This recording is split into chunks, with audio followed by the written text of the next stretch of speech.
Hare Krishna, dear devotees, and welcome to today's session. How are you doing? I pray that all is well with you and your families at this time. So we had wonderful lessons by Krishna directly that's trying to help us understand our own nature and more importantly, our own mind. Something that is so disempowering if it works against us, but something that is so empowering if it connects and it works for us. And yesterday we were hearing how Krishna was making Arjuna aware of his triggers, things that trigger his mind to become weak and things that can trigger his mind to become strong. And we saw by the nature of the spiritual mentor that the mind is something that cannot confuse the spiritual mentor. The spiritual master or the spiritual preceptor is somebody who is not bewildered by your mind. Therefore, he can see you from where you are and he can help you from where you are. But you have to be honest with yourself, and that's a tough one. That is difficult. We've been so used to making excuses and procrastinating by following the mind, because this is the nature of the mind. So it's nothing new. It's just that we've become aware of it. And now that we've become aware that, my God, I've been following my mind all along, now Krishna is saying, follow me, Arjun. I want this for you.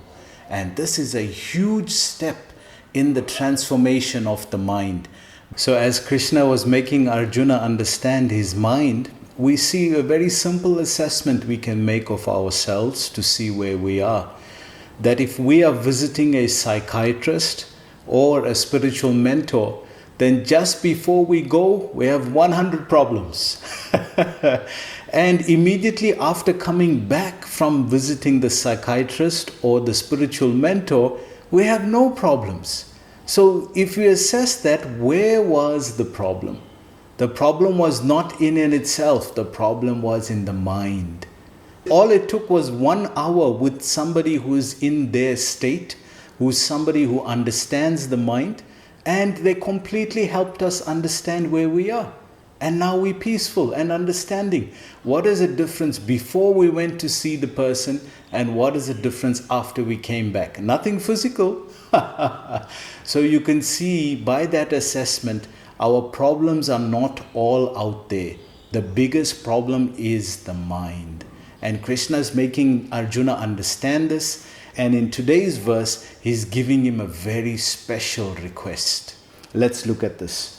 So Bhagavad Gita, chapter 2, verse number 38. Sukha dukkhe same kritva labha labho jaya jayo tato yudhyaya yujyasva naivam papam avapsyasi. Translation: do thou fight for the sake of fighting, without considering happiness or distress, loss or gain, victory or defeat. So for a few verses now, Krishna has been encouraging Arjuna to fight for the sake of duty. That to do it for the sake of duty, because you're a duty-bound Kshatriya, you're following Dharma, and you as a trained soldier, if you don't defend Dharma, then who do we expect to do so? So do it as a duty. So he's encouraging him to connect himself on a higher platform, which will encourage him to act because of duty. And we see in today's verse, he's doing this with 6 examples. One of the mind, one of enjoyment, and one of honor. And he's also reminding him that all these examples are based in duality. Happiness and distress, victory and defeat, loss or gain. All these are based in duality. Which means, Arjun, you are still up to this point, still assessing everything from your mind. This is the mechanism of the mind. As soon as you see duality, as soon as you see should I, shouldn't I, couldn't I, as soon as you see yourself in that situation, immediately understand this is coming from my mind. And he's teaching Arjuna, assess it for what it is, Arjun, not for more than what it is. When you assess it for what it is, then you are able to deal with it. If you assess it for more than what it is, how can you deal with it?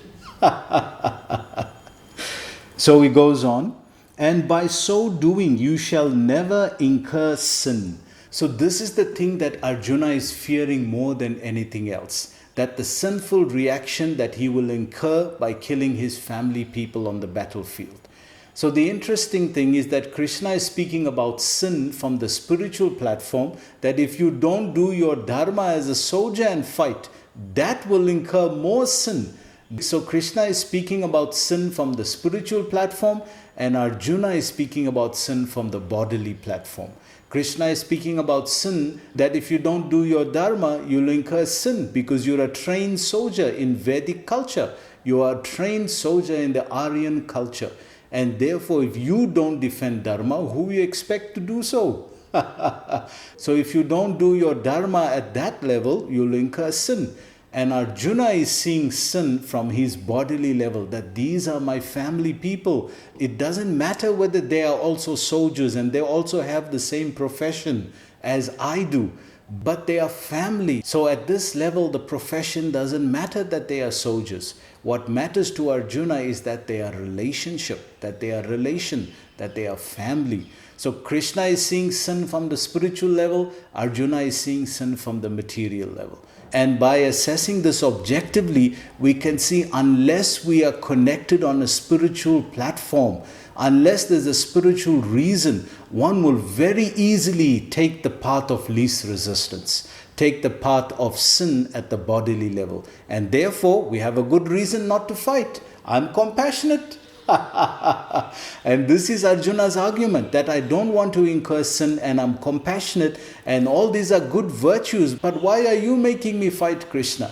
And Krishna is saying, Arjun, you are not understanding me.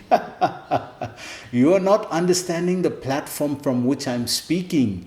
I'm speaking from the spiritual platform, and you are understanding sin from the bodily platform, and therefore we are not synchronizing here.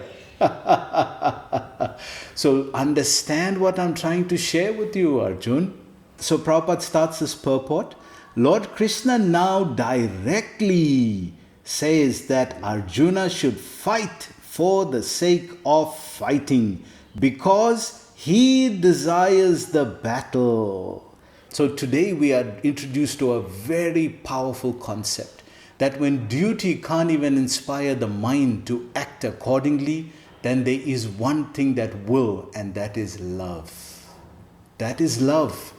When there's love between two people, when there's a genuine sense of love and respect and mutual understanding based on love, then that person will do anything for the other person. So Krishna and Arjuna have this friendship of deep love, and therefore Krishna is understanding now that Arjuna's mind is in such a bewildered state that nothing is going to motivate him, that not even duty is going to motivate him at the level of his despair. So the only thing to pull out now is love. That when we have that love for our spiritual mentor, for our spiritual preceptor, for a person who is motivating us in life, then when that loving relationship is there, one then does it for him. And that is what Krishna is pulling out now. He's saying, do it for the sake of fighting, but we're going to see gradually he's going to say, Arjun, do it for my sake, because I'm asking you to do this. So because of our loving relationship, do it for me. So he goes on, there is no consideration of happiness or distress, profit or loss, victory or defeat in the activities of Krishna consciousness. So when one is motivated to act as a lifestyle, connecting to the spiritual platform with love, then there's no material consideration. The process of Krishna consciousness is the loving relationship with the Supreme Being and yourself. Because that has been developed in a deep way, then whether it's profit or loss, gain or victory, happiness or distress, it doesn't matter on that platform, because you are connected and your heart is connected on the spiritual platform. You are getting your satisfaction from there, and what you're doing on the bodily platform is just your duty. So this is a very, very powerful place to be. Because what Krishna is saying is that by the nature of the material world, it's going to be unpredictable out there. I can't give you any permanent prediction out there. You can't base your life on any permanent prediction out there. Whether the battle is going to be successful, whether there's going to be victory, whether there's going to be happiness, whether there's going to be enjoyment, whether there's going to be gain, whether there's going to be loss. All those things are variables. And how do you build your life on that? So the intelligent person will say to themselves, then where do I find my satisfaction? It is coming from the spiritual dimension. Because you are connected in a loving relationship to the Supreme Being, by that connection, that fulfillment, that reward is so strong because that person is the center of your life. That spiritual being is the center of your activities. And therefore you experience happiness because that person is happy. You experience sadness because that person is sad. So therefore all your experiences is based on your relationship to that person. And that is the platform of stability. No other platform in this material world can be stable. And we see all the great souls from Prophet Muhammad to Lord Jesus Christ to the Buddha to Krishna. They have worse lives than we did in terms of challenges and difficulties. They had much more difficulties than we did. But why are they great? Because they've taken shelter on the spiritual platform.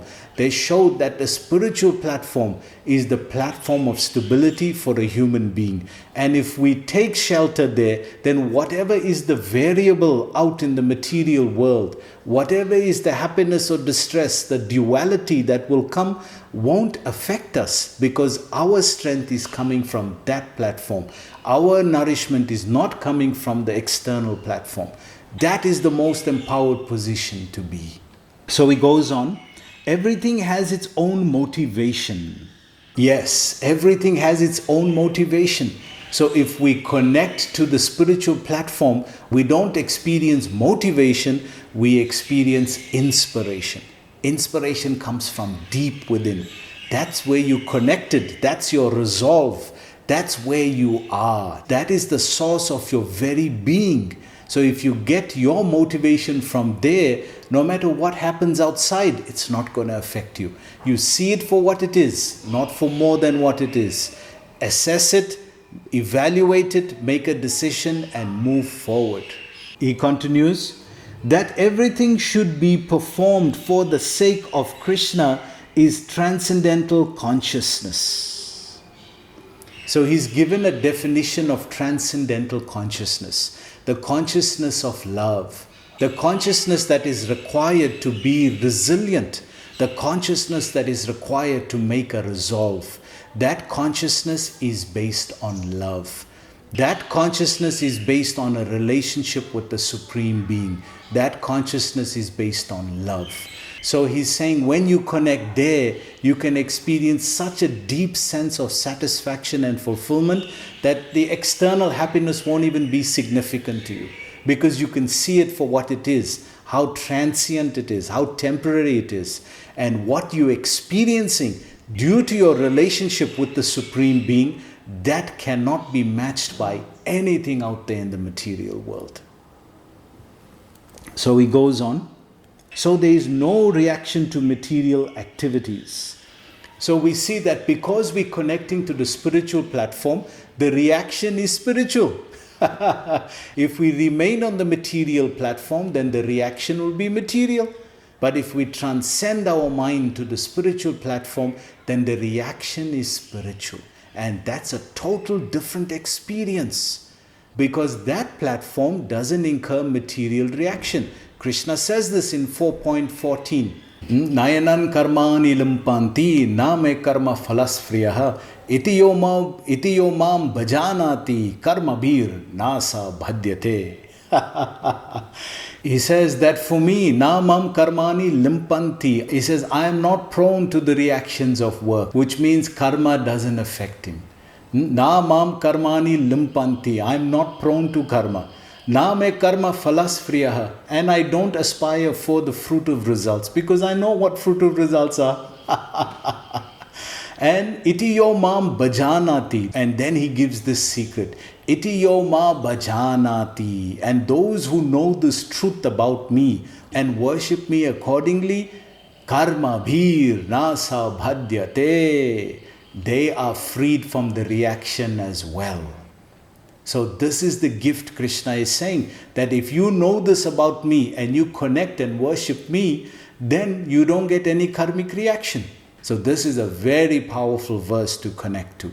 So he goes on, he who acts for his own sense gratification, either in goodness or in passion, is subject to the reactions of good or bad. So even goodness can bind one. Don't think that one is in goodness, one does all his activities very purely, very Brahmanical culture, because then you start getting attached to the mode of goodness, to the activities of Brahmanical culture, and you start finding fault with others. And when we start doing that, oh, others are not getting up, oh, others are not doing their japa on time, oh, others are not doing this and doing that, you create the offense of offending others. And as you start doing that, that's how you become more and more bound. So he concludes here, but he who has completely surrendered himself in the activities of Krishna consciousness is no longer obliged to anyone. So we all have different levels of obligations. In Sanskrit, this is called rina. Rina means the different obligations that we have. Mata rina, pitra rina, for Pitru Paksha, we do that for the ancestors, the forefathers. Guru rina, for the obligation to the spiritual master, for enlightening us. So these are different obligations that we have. Let's take a look at this video. That greater than human rights are human obligations. That our obligations to ourselves and to others are in fact greater, more powerful, more important, you might say, than human rights themselves. And what Simone Weil was arguing here is that before we even get to talking about rights, that more important are the fact that human beings have needs, that there are needs of the soul, as she would describe them. And these needs would be certainly physical needs like eating, but Simone Weil would also make the case for spiritual needs, like the need for labor, the need for work, the need to be able to risk things. And she also talked about the need for responsibility. And I think this is really key that Simone Weil makes this point about responsibility as a need. That they didn't have a responsibility not only even for themselves, but for a community of people. For Simone Weil, we discover a kind of meaningful work, a kind of meaningful obligation when we find ourselves responsible for others. And for Simone Weil, this was not only a need that all people have, but it's a fundamental spiritual need that all of us have. So we can see by the assessment of life that we have different obligations. So what about somebody who's following the path of God consciousness, of Krishna consciousness? What happens to that person's obligations to life? So let's see what this verse says. Nor is he a debtor to anyone, as one is in the ordinary course of activities. So if one is engaging in ordinary course of activities, which means at the bodily level, then one is obliged to do these obligations, these duties, these rana. But if one is connected on the spiritual platform and his life is a process of God consciousness or Krishna consciousness, then he has no such obligation. Just see the benefit. Let's see the scriptural quote that verifies this. It is said, anyone who has completely surrendered unto Krishna, Mukunda, giving up all other duties, is no longer a debtor, nor is he obliged to anyone, not the demigods, nor the sages, nor the people in general, nor kinsmen, nor humanity, nor forefathers. Srimad Bhagavat Purana, 11.5.41. So this verse is saying if one takes shelter of Mukunda or Krishna, then he has no material obligation to anyone. But if he's not doing that, then he has to do all these prayers. He has to do all these obligations. And we discussed this in our Pitru Paksha video, where the same verse was quoted, that for a devotee, he doesn't only liberate forefathers, he liberates hundreds and thousands of forefathers. And in that we were saying that just in 8 generations, there are 4,000 people.